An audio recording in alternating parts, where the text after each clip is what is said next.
Hola, ¿cómo están? Bienvenidos nuevamente a nuestro curso Filosofía desde Cero. Hoy vamos a ver con esta clase la última filosofía o las últimas filosofías que tienen que ver con el pensamiento oriental del que hemos hablado en esta quinta unidad. La filosofía que vamos a tratar hoy es el confucianismo, que debe su nombre a Kung Fu Tzu o Maestro Kung, conocido en Occidente simplemente como Confucio. Quizá el sabio y erudito más famoso del mundo oriental.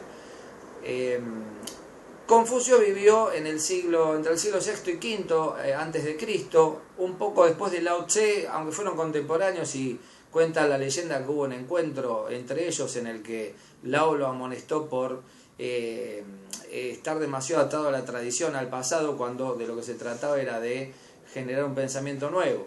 De hecho, Confucio de alguna manera representa la idea de lo tradicional, el orden conservador de un Estado.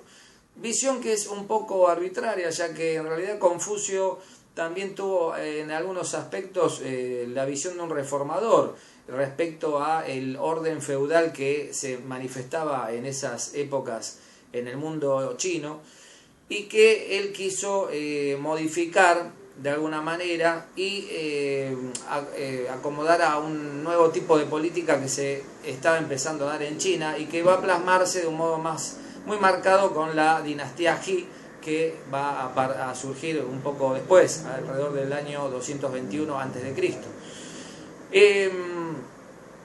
Confucio, crea esta filosofía que es básicamente una especie de religión de Estado, o religión cívica más bien se podría decir, sin dioses ni mitos, porque Confucio de alguna manera rechaza lo que eran las tradiciones chinas relacionadas con cierto misticismo y con un politeísmo primitivo que también había rechazado Lao Tse y los taoístas, para fundar una idiosincrasia que no tiene necesariamente que ver con lo religioso, si bien a la vez muchos consideran el confucianismo como una especie de religión oficial de China. Sin embargo, no se puede decir que sea una religión, ya por el hecho de que no tiene concepto definido de Dios ni de dioses. En efecto, muchos plantean que Confucio fue un agnóstico. Confucio lo que sí hace es respetar y valorar mucho la tradición. De hecho, se dice que edita y le da forma definitiva a los clásicos chinos como el I Ching, que era el libro de los cambios o de las mutaciones, que hoy en día se utiliza como horóscopo en general, pero que contiene una gran sabiduría. Y Confucio da las versiones definitivas de estos libros aparentemente, a la vez que redacta sus propios pensamientos en una serie de libros que, según muchos, son compilados por sus discípulos más que él los haya redactado, que son las llamadas analectas o 4 libros de la sabiduría. Acá tenemos una edición bastante reciente que se denomina los 4 libros. Pero bueno, los 4 libros también a veces los van a encontrar como las analectas de Confucio. Y el último de estos libros que lo redacta Mencio, que va a ser un discípulo tardío de Confucio. Decíamos que la religión china se basaba en una serie de mitos y de creencias que son superados por el confucianismo y también por el taoísmo. Estas dos filosofías, taoísmo y confucianismo, de alguna manera son complementarias, al igual que el símbolo del yin y el yang. Hay un dicho que dice que los chinos son confucianistas de día y taoístas de noche. Bueno, es un modo un poco particular y muy a lo chino de decir que el confucianismo representa la filosofía práctica, terrenal, diurna de los chinos, mientras que el taoísmo representa su filosofía teórica, esotérica, incluso en algunos aspectos nocturna, se podría decir. La idea fundamental de Confucio es crear una comunidad donde haya un respeto mutuo entre las personas, que él ve como que tienen que estar atadas a un lazo de igualdad, y sin embargo hay una jerarquía que hay que respetar, debido a que para Confucio hay personas capaces de alcanzar la nobleza de espíritu y otras que no, que simplemente se contentan con vivir una vida sencilla o también en un sentido peyorativo o vulgar.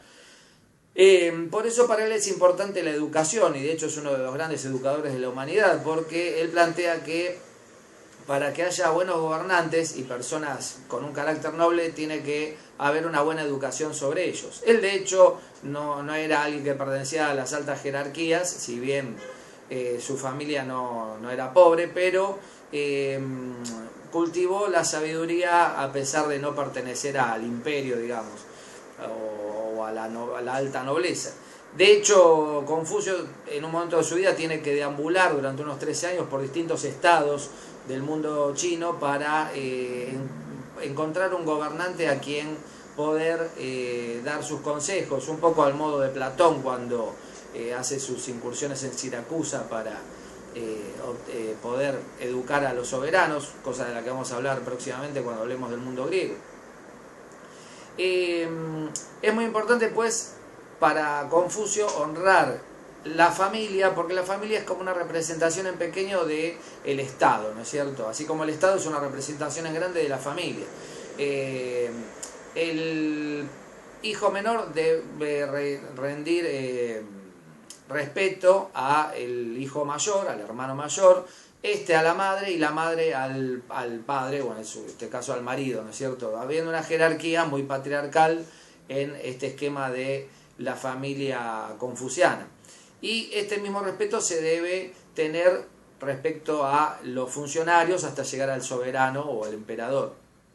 Si bien en la época de Confucio, más que haber un imperio unificado en China, cosa que después logra la dinastía Xi, había una especie de cúmulo de ciudades-estados o de provincias-estado divididas entre sí, a veces en guerra, que luchaban entre sí. Se habla incluso de una China feudal en esta época. Bien, la idea básica pues del confucianismo es la piedad filial, es decir, que haya una relación armónica dentro de la familia. Esto en chino se llama, o se dice xiao, había que cultivar una serie de virtudes, entre ellas también el li, que li significa el protocolo, la etiqueta, ¿no es cierto? Confucio brinda mucha importancia a los ritos o rituales de la vida noble, de cómo sentarse a la mesa, de cómo practicar ciertas actividades de un modo definido, con lo cual se suele acusar al confucianismo de ser un pensamiento muy rígido.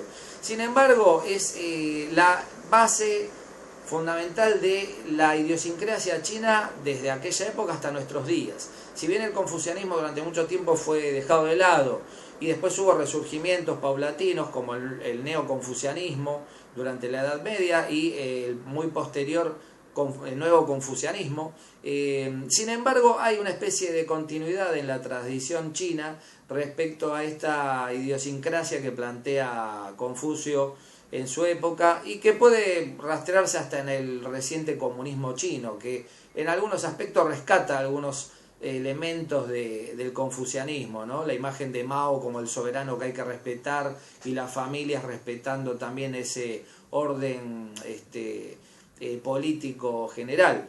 También otro elemento que forma parte del confucianismo es el respeto a los difuntos, que en China posee casi el carácter de una religión, ¿no es cierto? Hay una devoción hacia los difuntos y hacia los linajes familiares. En paralelo al confucianismo, un poco después aparece otra escuela que hay que mencionar, que es la escuela de los legalistas o legistas, así como la escuela de Confucio también a veces se la llama la escuela de los letrados, que los legistas fueron los que plantearon de alguna manera la idea de que el gobierno tenía que estar basado en leyes muy estrictas. Y llegan a la idea de que hay que regular todo por medio de leyes. Una idea bastante rígida de sociedad que va a ser aprovechada por el imperio unificado que les decía de la dinastía Xi, que dura algún tiempo, pero que después se mantiene la idea de imperio en el mundo chino, de imperio resguardado de las invasiones extranjeras por la Gran Muralla, etc. Un imperio centralizado y esta idea de que el soberano debía ser alguien sin límites en su poder, pero que fundamentalmente tenía como misión redactar las leyes para que hubiera una armonía social.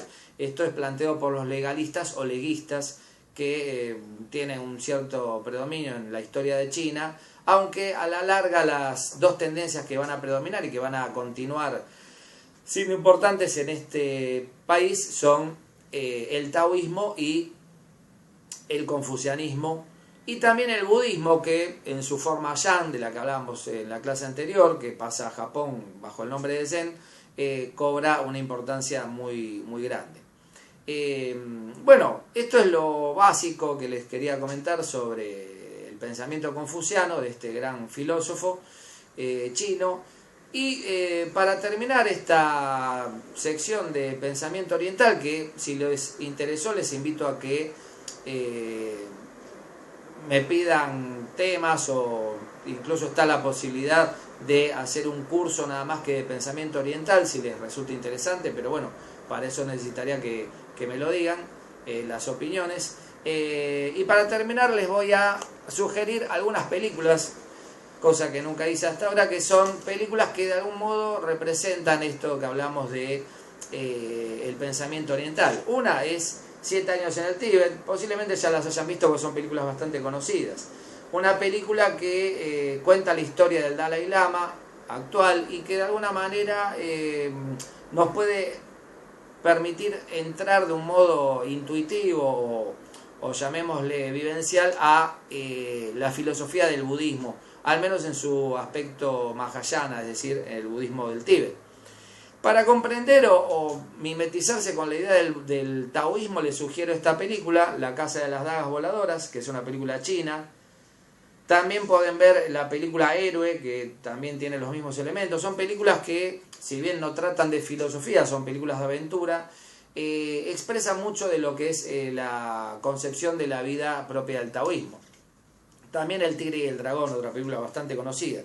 Y para de algún modo interiorizarse de la mentalidad japonesa que se expresa en el Zen, les puedo sugerir que vean El Último Samurái, otra película que tuvo bastante éxito, con Tom Cruise, una película norteamericana, pero que muestra lo que es la esencia de la vida japonesa en la lucha de los samuráis por mantenerse cuando estaban queriendo disolver esta especie de orden de monjes guerreros, se podría decir.